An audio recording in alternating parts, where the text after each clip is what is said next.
This is NBK, nothing but Knicks. When Sim passed the assist, you know that it's #1 show that breaks down the game. If you can't play defense, stay out my way. Dribble the ball, come down the lane. 5 seconds on the shot clock, who gon' win us the game? You wanna hear Nick updates and trade rumors? Post-game reviews, this the place to tune in. So tell a friend just to keep the ball moving. Like the page if you feeling the movement. Every game we coming to win. Give us a sub like a player that came off the bench. This is NBK, nothing but Knicks.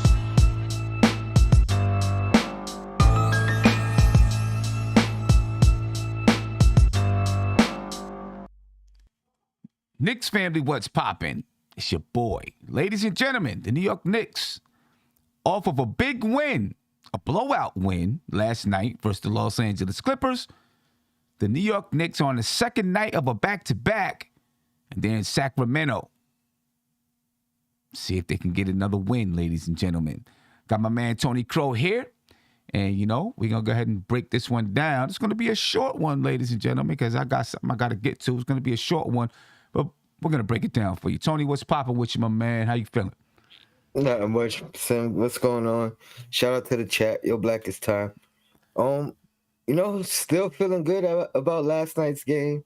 You know, slept well, and looking forward to tonight's game as well. Let's see if we can make a streak out of it, or is a streak 3 games and you got Yeah, I think a streak is 3 games. All right, so let's try to get 2 in a row and see how that feels. You know what I'm saying? See if we can get 2 in a row. And this is a team that the Knicks beat earlier in the season, just like the Knicks beat the Los Angeles Clippers back in January. The Knicks beat the Sacramento Kings. I don't even remember when they beat them. A while ago. Right? But they beat them pretty good. All right? They beat them like 116-93. That was January 31st. So, you know, 2 teams that the Knicks have beaten in 2022. The Knicks are playing right now. Let's see if they can repeat. But this is a totally different Sacramento team. Right? They look totally different. De'Aaron Fox didn't play the first time the Knicks played Sacramento. Obviously, Domantas Sabonis wasn't there. Justin Holiday wasn't there. Totally different team. But we're going to talk about that in a minute. Let's take a look at the injury report for the New York Knicks. Same injury report. Obi Toppin, he's out with a left hamstring injury. Taj Gibson is doubtful. I'll say out with an illness. Quentin Grimes out. Nerlens Noel out. Derrick Rose out. Kemba Walker is not with the team. Nothing changed. You can expect the same exact lineups from last night with the Los Angeles Clippers. As far as the Sacramento Kings, Maurice Harkless, he's out. Jeremy Lamb is out. And Terrence Davis is out. For the most part, you know, they're going to have a healthy squad coming into this game. So, Tony, just your first thoughts about this basketball game before I get into the starting lineups and things. Obviously, 2 things for me. I mean, and it's our two main guys. RJ, let's keep it going. Continue to stretch. Close out the season the way you've been performing as of late, and see how good you can become, you know, going into next season. And 2, Randle and Sabonis. I mean, they've battled quite a few times over the past 2 years. Mm-hmm. I think they get up for each other, pause. And I think we should look forward to Randle having a bounce back game. If no other reason than, you know, he's going up a guy that I think he matches up well and performs well against. Yeah. You know, I think the difference here between now and the past with Domantas Sabonis and the Knicks is I don't think Domantas Sabonis is playing power forward. I think he's going to play center. So that's a big change. You know, now, depending on who is in the starting lineup for the Sacramento Kings, you could still have Julius Randle guarding Domantas Sabonis. But I do think he plays the center position for the Kings. So it changes some. We'll take a look at the lineups right now. Well, let me ask you this real quick, Yeah. Tim. Do you think this opens up the small ball lineup again? It does. It does. I think it definitely opens up the small ball lineup, right? And you probably see Cam playing some 4 today. I don't think they're going to do it from the start of the game, right? Just because, it's Tom Thibodeau and he's going to allow Mitchell Robinson to get his start and, play the way that they normally play. And then potentially go to a small ball lineup. But let's not forget that Jericho Sims is 6'10", right? So he can play center in a small ball lineup when you think about it, right? Because of his, he's not a small guy, but because of his height, he's not 7 foot, so he can guard Domantas Sabonis. When you're talking about size and all that kind of stuff, he can guard. He should be able to guard Domantas Sabonis. Speaking about his size, you know what I mean? Skill, that's another thing. So it definitely changes the way you might approach this basketball game. And if Julius Randle was actually going to guard Domantas Sabonis, you may not want Mitchell Robinson guarding Domantas Sabonis that much, because he's going to be out on the perimeter a lot. He's a good 3-point shooter. He can post up. He can get Mitchell Robinson in foul trouble. We'll see how Tom Thibodeau decides to play it. But for the Knicks, ladies and gentlemen, well, first of all, this is the Game Day pregame show, so please make sure you go to thegameday.com. Check out all of their sports content and betting odds. Get betting odds from all of your favorite betting platforms, ladies and gentlemen. That's thegameday.com.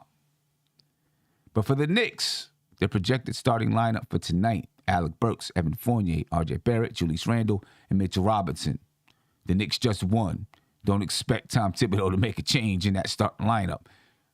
Probably for the remainder of the season, whether or not the Knicks win. And then for the Sacramento Kings, De'Aaron Fox, Justin Holiday, Harrison Barnes, Trey Lyles at power forward, and Domantas Sabonis at center. So now, we start to get into the matchups and the way that they look, right? And I think most of the matchups are going to remain the way the starters are aligned, the way you see it on your screen, right? Alec Burks and De'Aaron Fox. I think that's a tough cover for Alec Burks. De'Aaron Fox is fast. He can get in the lane, knock down the mid-range. Not really a 3-point shooter, but it's a tough cover for Alec Burks. Tony, what's your thoughts on that matchup? I agree. It is a tough matchup. I think, he's one of those guys that it's going to have to be a collective team effort in stopping him, especially from getting all the way to the basket. It is dangerous with his ability to penetrate and dish, whether it be to outside shooter or Mitch having to slide over to help and leaving Sabonis open, who is very high percentage guy down in the paint. Right. So I think it's definitely going to be a team effort, and I think Burks is going to really have to make him work on the other end of the floor and use his advantages against against their point guard. Right. De'Aaron Fox. Drew a blank. Yeah. It's a tough matchup for Burks, without a doubt. Now, this is where you look and you say Emmanuel Quickley might be a pretty good matchup against De'Aaron Fox, size-wise at least.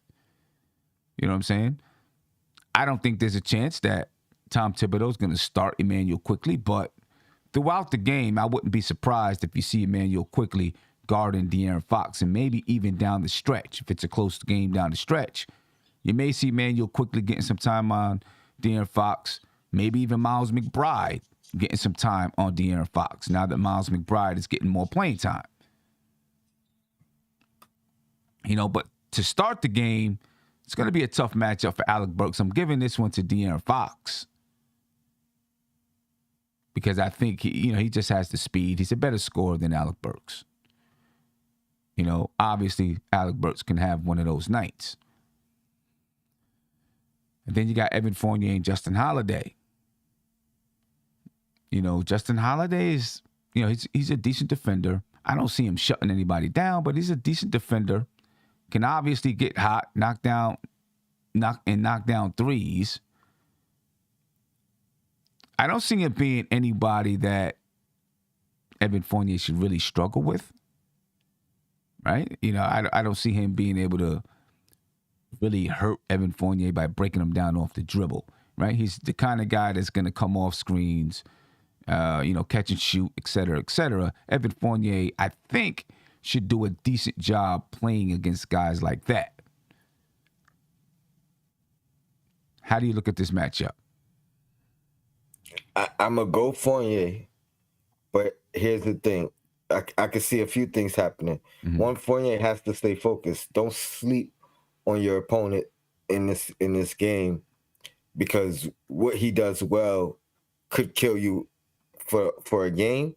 And he's a guy that is streaky in the sense that if he starts the game off hot, he might just be hot all game long. Right. And it won't even be something where he's creating for himself that much and killing you. It could just be you not being focused and knowing where he is, knowing where he moved to, you know what I mean? Things of that nature.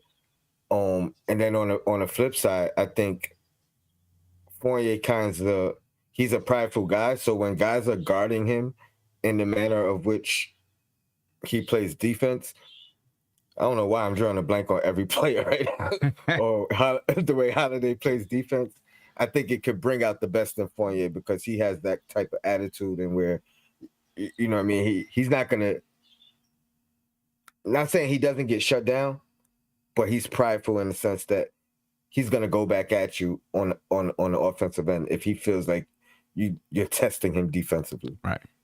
Okay. I think one area that not just Fournier, but the Knicks have to be worried about is Justin Holiday. I think is good in transition. And he has that type of body, that can play well in transition. I do think he's good in transition, both going to the rack and shooting the three. So you got to watch out and not allow these guys to leak out, because with, De'Aaron Fox, Justin Holiday, those two guys can leak out and get some buckets in transition. I think the Knicks have to be wary of that. Pay attention, not let Sacramento get out and run. Then you got R.J. Barrett and Harrison Barnes. I think this is a interesting matchup. Interesting matchup. R.J. Barrett is hot right now. He's killing right now. He had a great game last night against the Los Angeles Clippers. We're expecting him to have a nice game tonight against the Sacramento Kings. But Harrison Barnes, he's a guy that can play some defense. He can bring it back at R.J. Barrett. You know what I'm saying? And he's the kind of guy that's a matchup nightmare for a lot of teams, because he can play the 3, can play the 4. You know what I mean? Against, some teams he may even be able to play the 2. He's a tough guy to match up against. A savvy veteran that knows how to play basketball. A good matchup to watch, I think. I didn't have a matchup for the night today, but a good matchup to watch. And I think that's going to be a challenging one for R.J. Barrett, because Harrison Barnes is a crafty vet that can play some defense. R.J. Barrett's going to have to defend as well. I'm giving it to R.J. Barrett because he's been on a hot streak, but I think it's an interesting matchup. What's your thoughts, Tony? Spot on. I think RJ can't sleep defensively. I think RJ's going to be fine. I think RJ's going to win, but I don't think it's going to be a cakewalk. Right. Again, this guy's a defender first, and he's not a shabby offensive guy at all. You know what I mean? So I think it's going to be a real challenge on both sides of the ball. I give RJ the advantage strength-wise. So if he could utilize that, and I think he's even come out and said that's been the main difference in his game as of late, him realizing and understanding how to utilize his strength. If he continues on that path, I go RJ for sure. Yeah. I mean, I think RJ definitely gets this matchup. Savvy, what's going on, man? Can't hear you, Savvy. Yo, what's good, Sim? What's the good, Tone? What's good, Kev? Long time no see, fellas. You know, salute to the chat, salute to the panel. MBK feeling? All day was goodie. I know we're liking that win. Loving the win, definitely loving the win, man. I'm not. Because you a sucker, man. That's why. That's why. Hey. If that's the case, we have to get Kev off the panel because I'm sucker free. Everybody know that. You know what I mean? Right. Sucker free. I'm sucker free savvy. You know what I mean? So Kev, you're gonna have to bounce off the panel right quick, bro. While I'm talking. Come on now, get up out of here with that. Nah, it's good to see you, brother. Hey, but yeah, about this RJ and Harrison Barnes matchup, man, you know, I agree with you. Harrison Barnes is a savvy veteran, okay? And that being said, I still think RJ is going to give this guy buckets. And I'm expecting RJ to give this guy buckets and still get to the rim and just do what he does and play his game regularly, because it's time to let these veterans know what time it is. It's RJ's time right now, buddy. And we're not taking no steps back. We're not showing love. We're not showing respect. I want RJ to go at this dude and show him who's boss, because his time is now and he's the future. Okay. So that's just my take on that matchup right there. All right. Cornerstone Kev, man. What's up? What's going on? Nothing too much, man. Salute to the chat, salute to Tone and my man Savvy. Oh, no salute to me? Yeah, salute to you, Sam. Come on, man. You know, how many years you go back now? You mad because I called you a sucker? That's why? No, hey, I'm a sucker. No, I'm liking this. I like this matchup, and I think I'm going to take RJ over this matchup. I'm really, really, really liking the way he's playing. My goodness. I mean, people keep saying that he's always, critics are always calling him, he can only work off the left and everything. Well, I see him do some stuff off the right as well. So I'm liking what he's doing. This will be a nice matchup for him against Harrison Barnes. I just think he is more versatile than Harrison Barnes. That's my opinion, you know. He is. And I'm liking this. I'm liking this RJ. I don't know why it took so long for to put the ball into his hands and everything, but I'm liking what I'm seeing out of RJ. Just growth, man. It's growth. It's growth. It's growth. You know what I'm saying? I mean, it's growth. You know, when a baby starts walking, you don't be like, oh, what took you so long? It's like, oh, wow, he started walking. No. But some people come into this league already, all ready to go. And some people don't. All ready to go. And some people don't. I think he was ready to go. I think that some people take a little bit more time. Some people take a little bit more time to grow and get there. And let's just celebrate the fact that he's getting there. Has arrived. He's getting there. He's arriving. Let's celebrate that. Arrived. You know what I'm saying? Sometimes it takes that amount of time. And sometimes it took people. Never mind. You know what? We're having a great conversation. Let's keep it rolling. I mean, how long did it take for that Jerry curl to make you go bald? It took some time, right? It took some time. It ain't happened overnight. First off, when did I have a Jerry curl? Hey, you said on that the last show that you was on, you said you had a Jerry curl. I did. Back in the day. Yeah, 1984. And now we know why you bald. I like perm, bro. I like perm.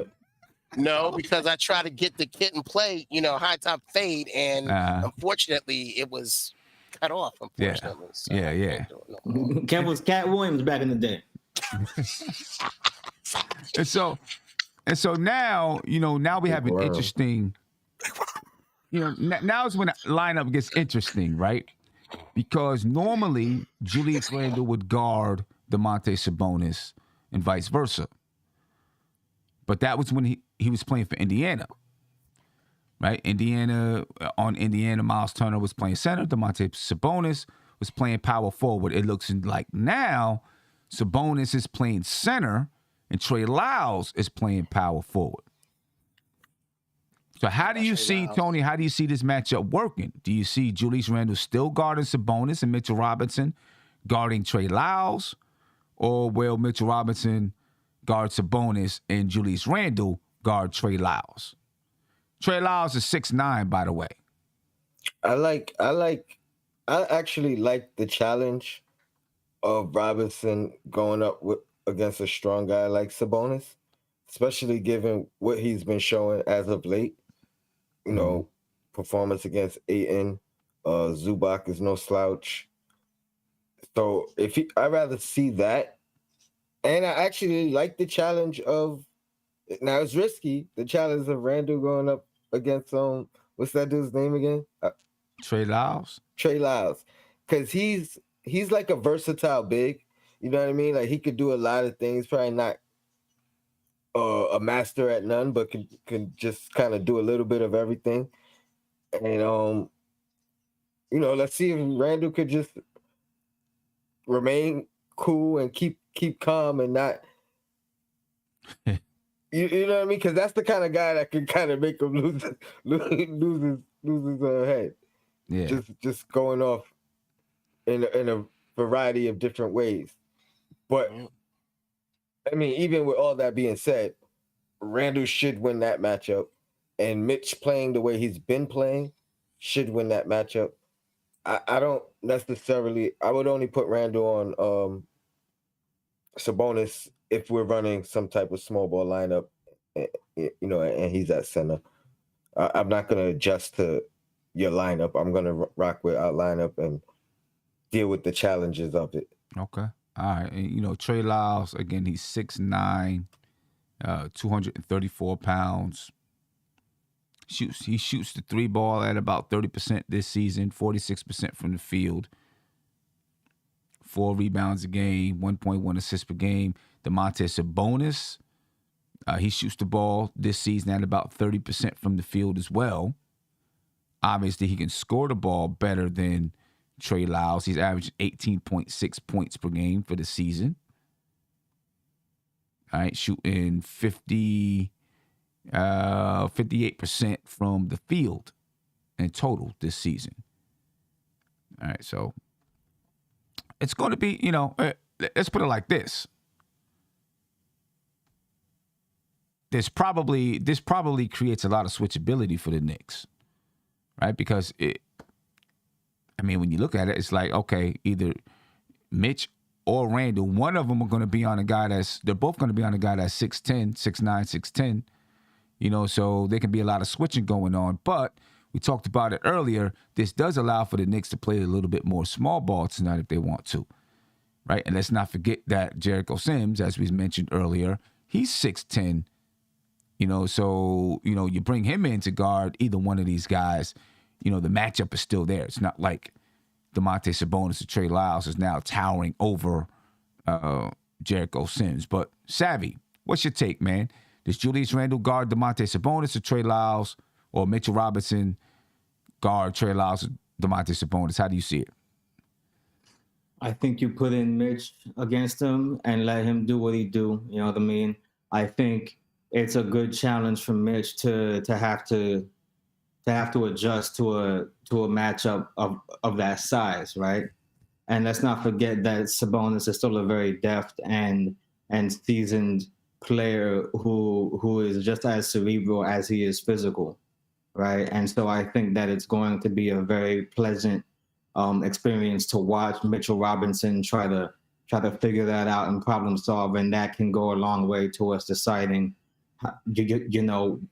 how much faith we have in him in these contract negotiations. And I know Tone Crow and I are like-minded on that issue. Pay that man, lock him in, because I have full faith in that man going forward, and that youngster to rise up and and be what we need. On the issue of Jericho Sims, that's going to be interesting because last night what we saw was a Jericho who was able to get crafty, who was able to find the right moments to cut to the basket and get his and score, and was able to dominate his space and get the rebounds that we needed him to get. If he's able to replicate what he was able to do on that end against Sabonis, and Mitch can approximate what he's done and be able to defend Sabonis, I can see a night where, for the first time in a long time, Julius Randle does not have to guard Sabonis for that many minutes. Okay. And if he does, it will be off the switch. And if that's the case, then he can focus on Trey Lyles. And if he can focus on Trey Lyles, then I see a very nice night ahead tonight for the Knicks against the Sacramento Kings. And just in speaking of the overall lineup and how they relate to their matchups, right? You know, it's good that we're finding minutes for Deuce McBride, even though Alec Burks is had a good game last night. Hell yes. Guys on the court giving full defensive commitment and giving their energy on both ends of the floor like that. This team can actually do what it was supposed to do from the beginning, and that is stop teams from scoring on multiple possessions so that we can create multiple turnovers, multiple attempts at scoring, and find ourselves creating our own rhythm of the game and making them have to try to put the brakes on us as opposed to the other way around. Okay. All right. Kev. Go ahead, man. Your take. Okay, so we're talking about Randall being on Sabonis, right? Randall being on Sabonis or Lyles. You know, who do you think? Which way do you think Tom Thibodeau's going to go? I think Tom Thibodeau is probably going to go the way of if it ain't broke, don't fix it. I think he's going to go on Sabonis. I think he's going to have Randall on Sabonis because he has a sample size of what him and Sabonis are like. So I think that he probably might not sway away from having Randall on Sabonis tonight. Could be wrong. It's been done before. Okay. You know, but I just think that sometimes Tibbs, well, not sometimes, all the time, he's set in his ways. And if he sees that matchup more, I think he's going to, do that. Stranger things have happened. And, that's the way I look at it. And Savvy, you're 110% on everything that you just said, literally, especially about Deuce McBride. It was great to see him, these past couple of games, get in there. But I will say that I would want him to do more of the distributing, of the orchestrating, and have quickly be more of that scorer, because that's all he's really doing is looking to, to score. That's his number one priority. So I like to see, McBride, possibly take over, some of the ball handling with that. So that's about it. Yeah, I think we'll see that slowly, but at this point, we've seen a lot of that already from quickly. So Tibbs MO already. If he trusts you, if he, if you gain the trust in something, that's what he's rocking with. Right. Deuce is probably gonna just have to take advantage of the opportunities he gets doing that. Because I that was something that stood out to me as well. While he was on the floor, quickly was the primary ball handler, the primary guy bringing it up the floor, and it I don't want to say concern me, but it stood out to me, and I had some heavy thought on it. So that's just my opinion of that. And I don't think Tom is going to do that right now. I think he likes that Emmanuel quickly provides a threat at the point of attack. And I think that's what he's going with right now, right? Because, Emmanuel quickly, although he pounds the ball a lot and he has the ball in his hands a lot, and he's going to take shots and he's going to dribble to air out the ball sometimes. He knows that there's a heavy threat at that point of attack, and I think that's what he wants right now. Not saying that I disagree with you. I just think that's where Tom Thibodeau is going with right now. I think Kev got froze in a surprised look. It's almost like again with Tibbs trusting guys in their roles, he knows Deuce is going to come in and give you defense, so he's that's what he's looking for from Deuce. And then everything else you give is kind of like a bonus or a plus. One thing I wanted to point out, I think Deuce had 3 points and 1 assist and was like a plus 22 with the second highest plus minus on the team. And RJ was like a plus 36 or something crazy. Yeah. And you know what's interesting about that, right? Because like you said, quickly we're still handling the ball when Deuce was on the court, and when RJ was on the court, RJ was handling the ball. And it reminded me of comments that our very own Uncle Fulio made on the controversy. Tune into the controversy if you're not privy. It's a fantastic show, and it has a very good opening theme song, by the way. He said that he sees a future where our point guard going forward would be the secondary ball handler behind RJ. And if we're using Deuce McBride as the secondary ball handler behind either RJ or Quickly, depending on who's on the court at the time, then I could see that being very good for the development of Deuce McBride, because Deuce McBride would not have pressure on him to facilitate for others and to create for himself. Yeah. It would allow him to keep up, to find ways to get himself open, to find moments to cut, to find moments to set screens and do things off the ball on offense, and on defense be able to still give us that same energetic commitment, because he's not really, too much in his head about what he's going to do when he's handling the ball for us on offense. Yeah. And I think that Emmanuel Quickly attacks the rim more. Mm-hmm. Right. Yes. And so when you attack the rim, it collapses the defense. Now you can get the ball kicked, you can spray the ball out. I'm not sure Deuce, at least we haven't seen it in the NBA. We haven't really seen Deuce attack the rim in that kind of a manner. Yeah. So I think that's the reason why you're going to see like you said, quickly with the ball. It's real quick, Tony, what Sam was talking about before, how we were talking about how like the way RJ's going, and you said that, it takes time. Maybe it takes time with Deuce as well to get, comfortable that, he'll be able to take it to the rim, like you're saying, in the NBA, because we already see he's doing it, in the well, I haven't seen him play. I haven't seen him play in the G League, so I don't know if he's. You haven't seen him play? I don't know if he's getting his buckets by attacking the rim, or if he's knocking down mid-range jump shots and threes. You know what I'm saying? So it's a sight to see, man. I mean, he can get 30 points. He can get 30 points by knocking down, mid-range jump shots and threes. No, he's mixing it up out there. He's mixing it up out there. He's mixing it up. I'll say this about Deuce though. Even in that secondary or third ball handling role, he's still like the plus minus and those analytics, they're telling a story. But I think for him to maximize his value, if he's not handling the ball, he's gonna have to figure out other ways to affect the game. And maybe his defense is it, but I would like him to be able to maybe do some more cutting, make his presence felt on the offensive end, even with him not being the primary ball handler. Right. And coming from what I see in the G League, it's gonna take time, because he has one role in the G League and a totally different role. And I tell you, from what I've seen of him in the NBA, all of his shots, when he has created his own shot for the limited minutes that he's been on the floor, when he's had he's had a chance to create, it's been pop, pop, pop, pull up, pop, pop, pop, pull up, not really attack the rim. You know what I mean? And I think that's the reason why you see Emmanuel Quickly out there with the ball in his hands, because he can attack the rim a little bit better. Looking at what these two teams did the last time they met, the Knicks won the game 116-96. They out-rebounded the Kings 47-36. More assists, 25-24. The Knicks had 12 steals, 6 for the Kings, 5 blocks for both teams.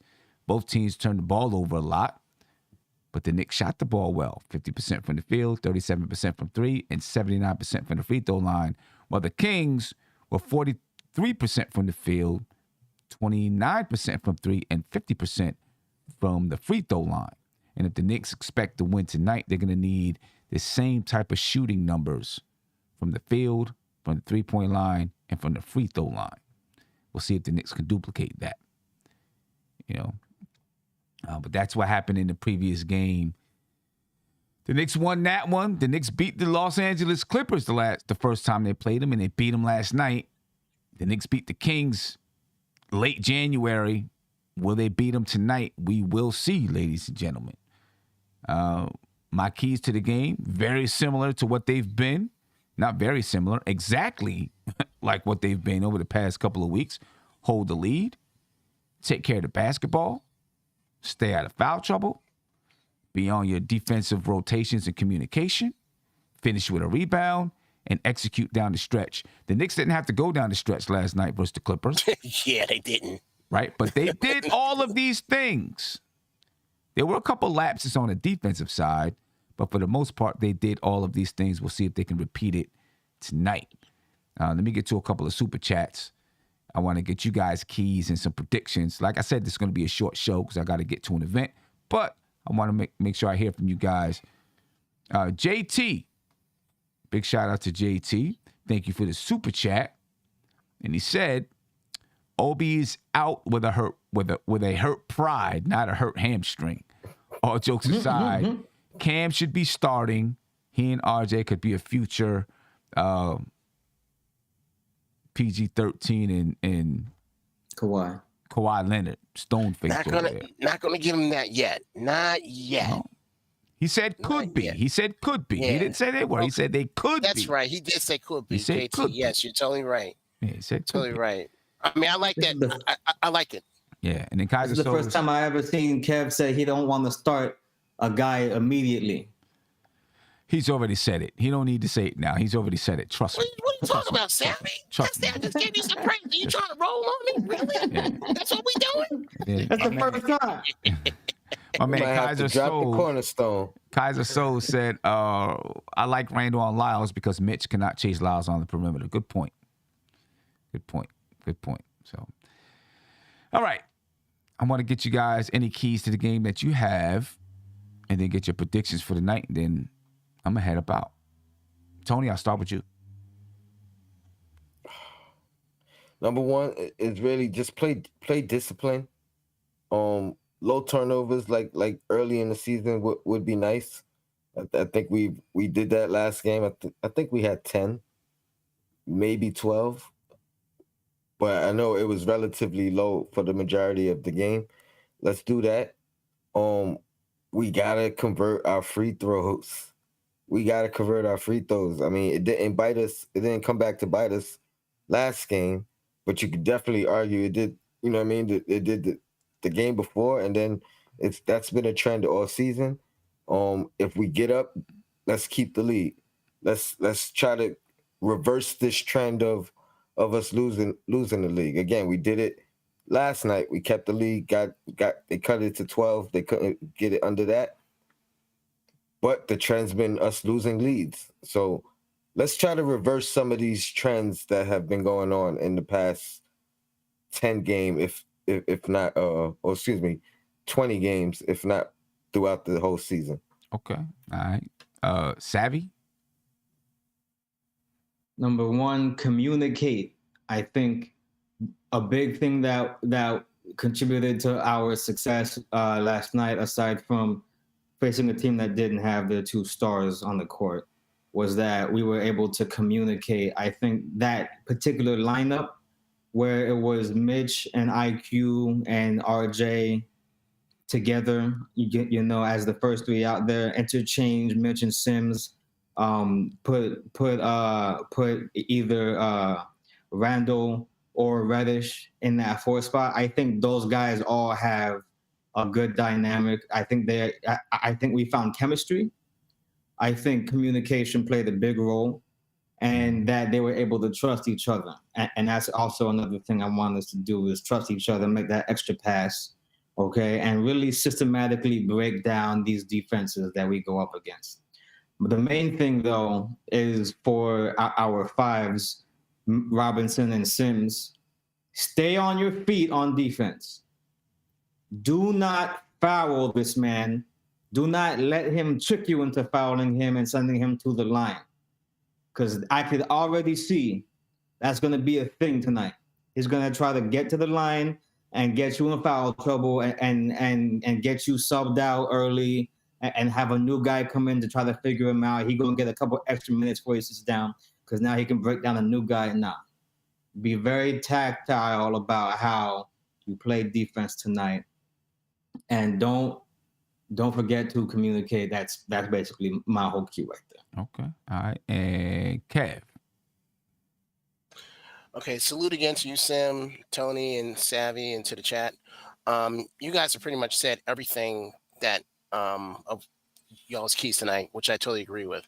The one thing I want to see tonight, in some period of of the game, I want to see Deuce McBride on Darian Fox. I want to see that, see how he handles that speed.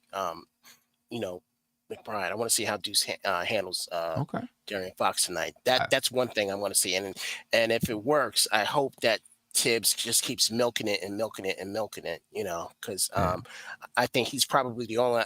I don't like the matchup with Burks and Darian Fox, but with this McBride one, I'm liking it. So you do want the Knicks to win? Yes, I do. Okay. I mean, I'm just making sure because you came on the set like I was mad that they won last night and all that. So you do want the Knicks to win. I want Tibbs out of here. That's no question. You've seen that all on Twitter. I want him out of here. That's all I'm saying. All right. I don't care what they talk about on Twitter. I know you. I know. They talk a lot of stuff on Twitter. Win or lose tonight, Kev. Real quick. Win or lose. We'll win. All right, Savvy. I think we're gonna win this one. I think it's gonna be closer than the last night. I think we win by 5. All right, Tony. My bad. We win by 10 for sure. Okay. Yeah, I say 7. 7. All right. I think we get the win tonight. And Tony, if we get the win tonight, all we gotta do is go 14-3. Over the last 17, right? That's right. We get the win. All we gotta do is go 14-3. I'm keeping it count. But real quick, someone in the chat said Cam is key. I like the way Cam Reddish has been playing. Yeah. I really, really, really like Cam, and I'm not opposed, Mr. Savvy, to Cam Reddish starting over Evan Fournier. I'm not opposed. I know you're not. I know you're not. I didn't believe you when you said it, bro. I didn't believe you when you said it. Yeah, but Cam Reddish is looking. He's looking a little bit more comfortable. Not getting quote unquote spot minutes. Yeah. So. Well, ladies and gentlemen, I'm out of here. It's a short but sweet show. All right. We appreciate you. I'll definitely see you on the post game. The Knicks play 10:30. Sacramento Kings tonight at 10:30. So it's getting later, ladies and gentlemen. That means the post game is probably going to be like 1:15 or something like that. You know what I mean? Tony? Yeah, I just want to let everybody know Knicks and Bruises 6:30. Come check me out. The Queen will be on with me. Yeah, check us out. And then we got Queen's Court at 8:30. So no doubt. Let's do got it. two more NBK fan podcasts. Let's get it to keep y'all over before the game start. No doubt, ladies and gentlemen. Out of here. Black is time. Peace. This is NBK. Nothing but Knicks. When Sim passed the assist, you know that it's #1 show that breaks down the game. If you can't play defense, stay out my way. Dribble the ball, come down the lane. 5 seconds on the shot clock. Who gon' win us the game? You wanna hear Nick updates and trade rumors? Post-game reviews, this the place you tune in. So tell a friend just to keep the ball moving.